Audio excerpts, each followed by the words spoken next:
What's up, everybody? This is your boy Uber Hikari, aka the Nerd Nigga, here to bring you another video with no frills, just the analysis. Alright, so I'm going to be bringing you today, I'm going to be bringing you Chapter 3 of the Shaman King Zero prequel series entitled Dances with Wolves, which is obviously about Horo Horo. First, let me say, well, actually, I was just about to apologize, but now I think I don't really have to. Um, this video is obviously really late, and it was sort of unavoidable because school is the priority over YouTube. And so I had, a bunch of things that I had to do last week, which is, when I was intending to get the video out. Then I just had to do that clarification video response to my boy Hugo Strange about, transgender children. And so, that basically pushed this all the way back to this Monday morning. Um, I didn't. First, let me say this. I didn't really remember who Horo Horo was. And before you say, oh man, you didn't remember who Horo Horo was, I read Shaman King like 3 years ago, so I don't remember every single detail. That happened in the manga. Although, I still consider Hiroyuki Takei to be, a master mangaka, but I can't remember every single detail, and it's just some characters I don't remember. But let me say this as well. This was probably the best chapter of the three that have been released so far. The first one, I would say, I think the first one was second one was pretty good too. I'd probably rank them this one, then the first one, then the second one. Although, I think they've all been excellent. So now let me just jump right into this. And first I'm going to talk about the aesthetics. I know been talking about, Hiroyuki Takei's drawing, a lot in these sort of reviews, but Jesus, just beautiful, beautiful cover page of Horo Horo. Just absolutely beautiful. He's wearing a sort of cloak, that a beige cloak, and it has like, blue trimming on the bottoms and on, I believe, his sleeves, and it's just really beautiful. And it sort of fans out, it sort of fans out and is really spread out. And even the way he drew the shadows and the sort of creases and the folds of the cloak and the various symbols that sort of adorn the cloak, just very, very beautiful. And he's holding what appears to be either a kodachi or a wakizashi, a sort of short sword, and the wood has, the carvings of the Ainu tribe on it, and it's just very beautiful. Also, the color scheme as well, this beige and blue and sort of neon green like colors, and it's just really aesthetically pleasing to the eyes, just really beautiful. So I'm going to break this review up into two parts. First is the summary, the second will be the analysis of the chapter. And basically, this was a story. It was a love story. On one hand, it was a love story, but on the other hand, it was also a tragedy.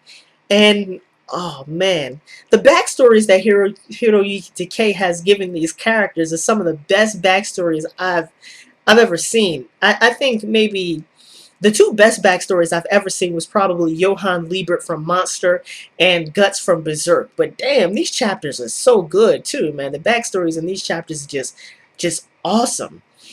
So the chapter starts off where Horo Horo meets a girl named Tamiko, or Tamiko.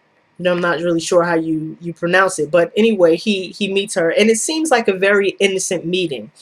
They exchange, names, and just to let you know that naming was a very, very important motif throughout this chapter that kept coming up again and again. And they sort of, they meet each other. It's a very innocent sort of meeting, and they exchange names.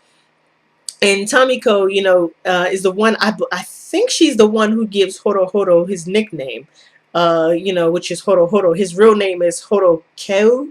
Um, and she calls him that, Horo Horo, because, she thinks it's cute. And, oh, this is, so wonderful. But Horo Horo doesn't like his name. And, as a result, he doesn't like the nickname either. Horo Horo, for those of you who don't know, comes from the Ainu tribe. And the tribe, the mythology of the tribe is that it was started when a wolf and a princess sort of, came together and, gave birth to the Ainu tribe. And so from the standpoint of Horohoro's father, his name, uh, which means, wolf, is obviously very important.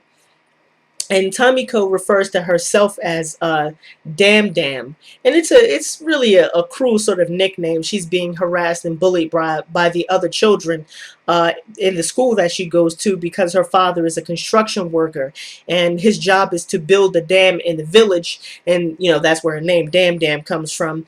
But in the process of building that dam, he has to destroy a lot of the sort of lot of nature in order to build the dam. And so, that's why she's being teased by her classmates. But from the outset, we see that this relationship is going to be quite complicated. There's a conversation between Purika, Horohoro's sister, and, himself.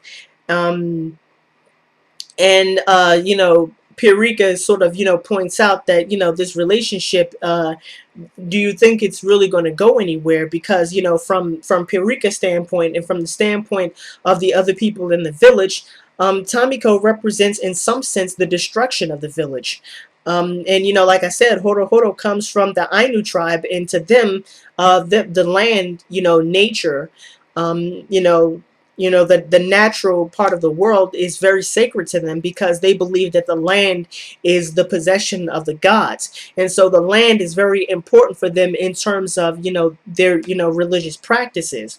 And so they see the destruction of the land in order to, build a dam as, a pollution of the land, and sort of, spurning their gods.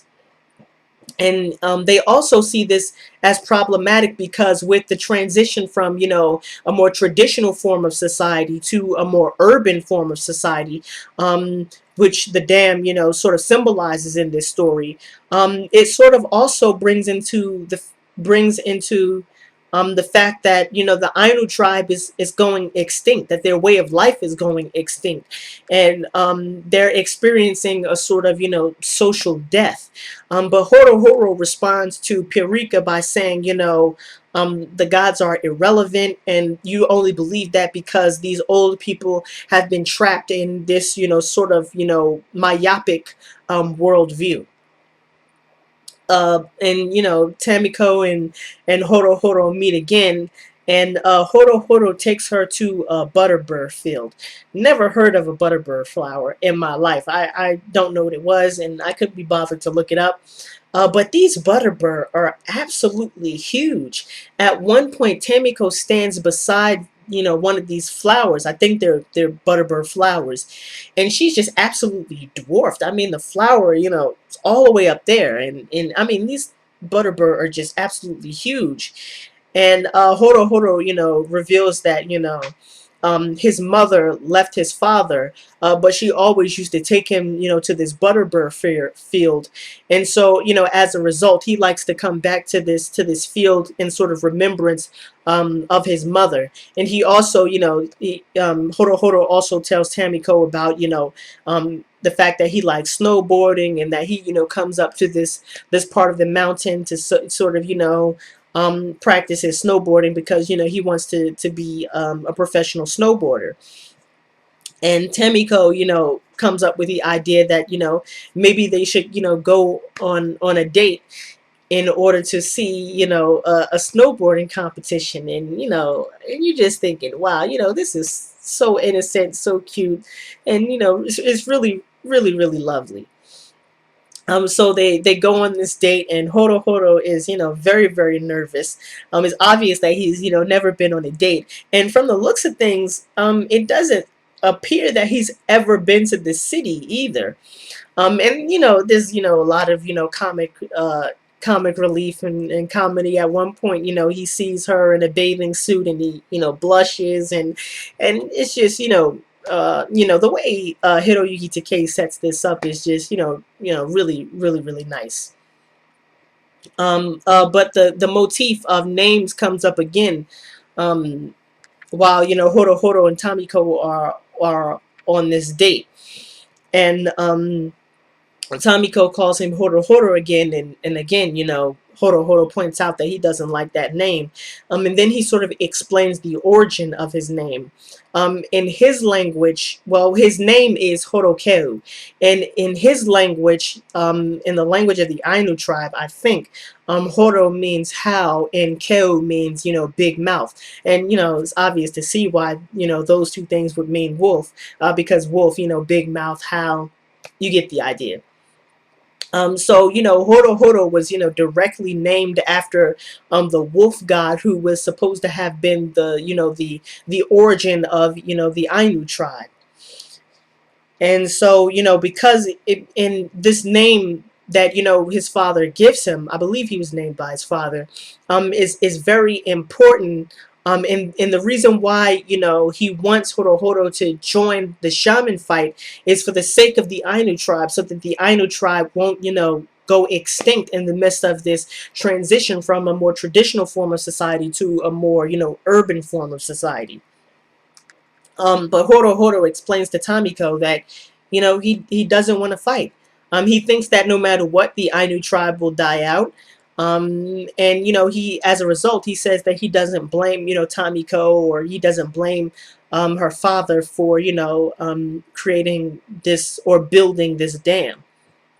And again, he talks about, how he blames, old people and the fact that they are tied to certain traditions. And, basically he says they need to, get with the times. And Tamiko tells him that, he shouldn't think this way, that as long as he keeps the Ainu tribe in his heart, that, they really won't die out. And she tells him that he can't blame other people for the fact that he's been given this responsibility, that he needs to pretty much man up and take on this responsibility of fighting for where he comes from, for fighting for the Ainu tribe. After the date, however, and this is where things take a turn for the worst. Horo Horo goes back to the butterbur field on, the mountain, and he sees that it's just been absolutely destroyed. And he realizes that Tamiko sort of set him up in a way, because it seems like she had an ulterior motive for bringing him out on the date, and the ulterior motive was to get him away from the field, so that he wouldn't have to see the destruction of the butterbeer field that had to happen in order for them to build the dam. And then there's an abrupt cut to another scene. Of course, Horoho is enraged by this. He's very upset about this. He even punches one of the construction workers in the face. But anyway, there's after that, there's a cut to a scene where Horohoro's father tells his sister Purika, they're having a conversation, and the father tells her that Horo Horo, and it looks like there's been some sort of time skip, but the father tells Horo Horo's sister that give Horo Horo some time. He's just figuring out the type of person that he wants to be. And then there's another cut, is which is sort of time skip type thing going on, where Tamiko and Horo Horo are sitting on the edge of a building, sitting on the edge of like a high rise type of building, and Horo Horo is talking to Tamiko, but Tamiko isn't talking back to him. And he says that, he now understands what Tamiko was saying when she told him that he can't run away from his responsibility, and that he was, just running away from himself. And he starts to, talk about how he always, hated his name, because he hated the pressure that went along with his name, because he felt like, his name was a burden, that he had to take the entire, survival of the Ainu tribe onto his shoulders. And he understands that he was, using snowboarding as just an escape from that pressure. And then Tamiko turns into a teddy bear, and Horo Horo says, "Oh, I forgot. You're dead now." And just his eyes, the look in his eyes, I mean, he just looked, psychologically unstable and a little crazed. And it shows, it goes into a flashback, and it shows that, after Horo Horo saw the field, the Butterbeer field being destroyed by the dam construction, um, he stopped talking to Tamiko. Their relationship became really strained, and actually they had a fight, and he, ran into the mountains to sort of get away from her, but she followed him, and in the process, she got lost in the mountains, and she, froze to death apparently. So, Horo Horo realizes that he's partially responsible for her death, and he sort of jumps off the building. But his father, is watching over him, and his father, saves him. And his father says, it'll I didn't, think that he would jump off the building. It'll, really take some time for him to recover from this traumatic experience. And he also points out that it's only by experiencing pain that people will know true strength. And then there's another time skip that shows Horo Horo, right before he's about to go on the bus to Tokyo that will take him to the shaman fight. And he's sitting, at, Tamiko's shrine, and he says that he's finally able to wear her gift. I didn't mention this before, I sort of forgot, but she, after the date, Tamiko gave him a gift, and now we see that the gift that, she gave him was a snowboarder's jacket. I don't know if there's actually a class of jackets called snowboarder jackets, but those kind of, jackets that skiers and snowboarders wear. But anyway, Tamiko gave him that as a present, as a gift. And Tamiko's spirit sort of, you see her spirit sort of materialize, and she touches Horo Horo on the back, and she tells him that she knows that he'll win the shaman fight. And Horo Horo sort of turns around, but it's really just Koro Koro, which is his spirit companion. So now let me get into the analysis of this fight. Like I said before, I think this was probably the best chapter so far. Just, absolutely outstanding writing on Hiroyuki Takei's part. And the reason, why I say it's the best story so far, because even though the characterization in the last chapters were very good, um, Hiroyuki Takei's ability to just condense large amounts of characterization in such a short amount of space is really spectacular. It's just absolutely breathtaking. And the other aspect of this chapter is just the way he incorporates the process of symbolization into the narrative. It's just it's really striking, and it's really amazing. Like I said before, the sort of motif of naming was very, very important in this chapter.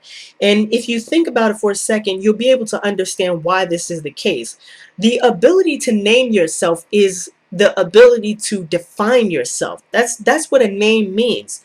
It's a large component of your self-identity. And there's a sort of power in naming, because in your ability to name yourself, you also have the ability and also the responsibility to decide what your future will be. And so however, your identity is also sort of dependent upon things that are beyond your control, like the history, your tradition, your customs, the sort of location where you were born. So naming is only one facet that determines your identity, but it's a very important facet, because you can't control history, you can't control tradition, you can't control your customs, you can't even really control the language that you learn to speak when you grow up, and you certainly can't control where you're born, but you can control what you name yourself. And by, taking that ability to name yourself, you give yourself a sort of power that allows you to define the sort of, path or the sort of shape that your life will take. And so now we start to understand, really why Horo Horo disliked his name and the sort of implications associated with that name. He saw the name as a sort of imposition of obligations and expectations that he himself had no control over, that he himself had no ability to define or to sort of accept or reject, or whatever the case may be. And so we see that the problem of Horohoro's identity within this chapter with respect to naming was that he wanted to be able to carve out a space for his own identity without having to be beholden to these sort of obligations and restrictions and social pressures associated with being a member of the Ainu tribe. And um And so what happens is that the name Horokeu, or even his nickname Horohoro, represents or sort of symbolizes this sort of imposition on his identity, and it becomes a cage. It becomes an obligation to his tribe, and it becomes an obligation to a certain way of life.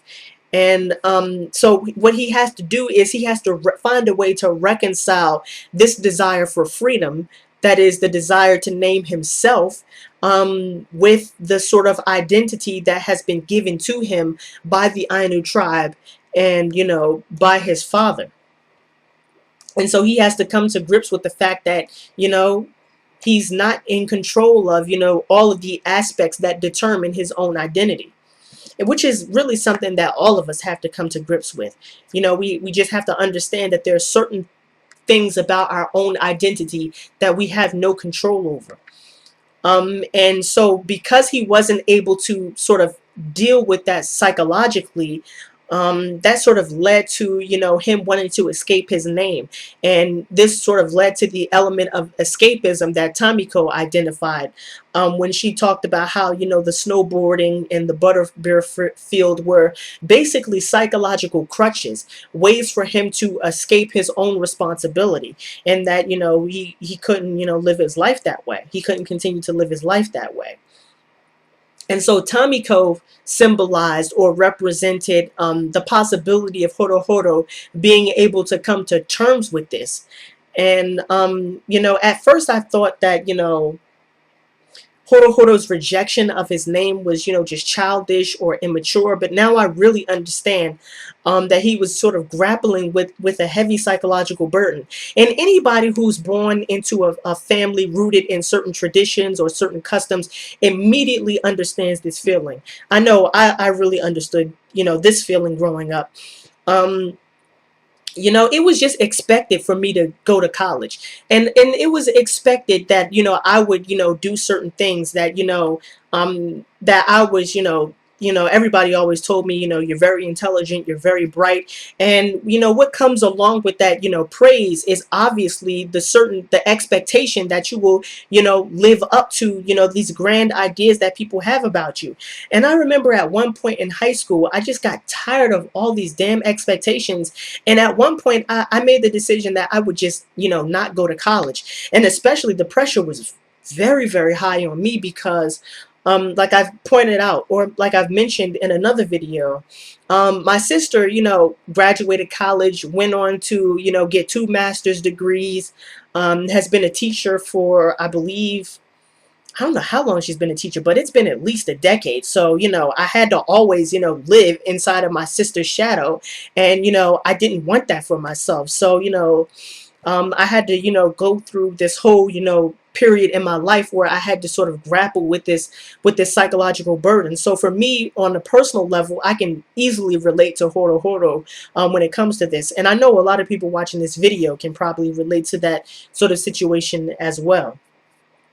And so, um, the reason, why Horo, decides to commit suicide, or at least attempts to commit suicide, is because he realized that his inability to grapple with this psychological burden, um, was, led to, sort of indirectly led to Tamiko's death. And this is the sort of brilliance of, Hiroyuki Takei's writing, because he really explores the sort of complexity of this situation. On one hand, Horo is partially responsible for Tamiko's death because of him engaging in these acts of escapism and him not wanting to confront this sort of psychological burden head on. But on the other hand, Horo is really not responsible because he was born into a set of circumstances that had already dictated his certain aspects of his identity that he did not choose and that he could not possibly have chosen for himself before he was born. And this is the sort of brilliance of Hiroyuki Takei's writing to sort of, show us the sort of psychological complexity of horo horo by pointing out that there are, really two things. There are two aspects to this sort of situation. And what happens is, um, Hiroyuki Takei uses this sort of psychological instability, or the psychological the Horohoro's inability to sort of grapple with this psychological burden, and he uses that as a catalyst for developing Horohoro's sense of ethical responsibility. And to go off on a little bit of a tangent here, this is what I mean when I talk about complex characterization and storytelling. This is why I say that the backbone of any story has to be complex characterization, has to be good characterization. If you don't have complex characters, and they don't have to be, complex out the wazoo. That's not what I'm saying. But what I am saying is that if your characters don't at least have some dimension of complexity, then your ability to grapple with more complex concepts, more complex themes, more complex ideas will be severely limited because of the limitations of the psychological complexity of your characters. And like I said, characterization is absolutely the backbone of any good storytelling, because it's possible. You can have static, one-dimensional or generic stories, without having, and you can have complex characters. It's totally possible for that to be the case. You can have a generic story with a complex character, but you cannot have a complex story. You can not have a good story without complex characters. The two just don't go together. And another aspect that I've mentioned, but now that I want to elaborate on, with respect to this chapter, is Hiroyuki Takei's ability to combine narrative and symbols together. I mean, it's just absolutely spectacular what he did here. The symbolism in this chapter it literally follows Horohoro's character development. At one point in the chapter, the snowboard in the sort of butterbur field represented, symbolized, Horohoro's attempt at psychological escapism, his desire to want to escape from the sort of burdens placed on him by him being born into the Ainu tribe. But by the end of the chapter, the snowboard in the butterbur field come to symbolize something different. They're placed in a new context, and by placing them in a new context, they take on an entirely different meaning. They take on an entirely new meaning. At the end of the chapter, like I mentioned before, Horo puts on, the snowboarder's jacket that he received from Tamiko, that was a present from Tamiko. And instead of, representing a form of psychological escapism, the snowboard and the snowboarding jacket now represent his ability to come to grips with this psychological burden. And it really symbolizes his development and his psychological transition away from being, troubled by these obligations imposed on him. And it also shows the sort of, how he's now able to, develop his own identity, to, take on these burdens as a sort of act of ethical responsibility, and in doing so, affirm his own identity. And so what we see here is that, and of course, if you read the chapter, you'll see that, Koro Koro, his spirit companion, was actually holding up a butterbur flower. And so that completes the sort of synthesis of the new meaning of the various symbols that, Hiroyuki Takei was using throughout this chapter. And so, basically, these symbols become a way of resolving the sort of contradictions and tensions within Horohoro's life. And this is why I say Hiroyuki Takei is just an absolute master, because of the way he uses symbolization as a way to synthesize as a way of, you know, narrative and philosophical synthesis. And to me, that's just, you know, absolutely outstanding writing. So obviously I give this chapter a 10 out of 10. I think it was the best one so far. Like I said, I think this chapter, if I were to rank the chapters so far, this one would be number one. The first one with Yo would be number two. And then the one with Ren would be number three. Also, chapter 4 of Shaman King Zero will focus on Chocolove.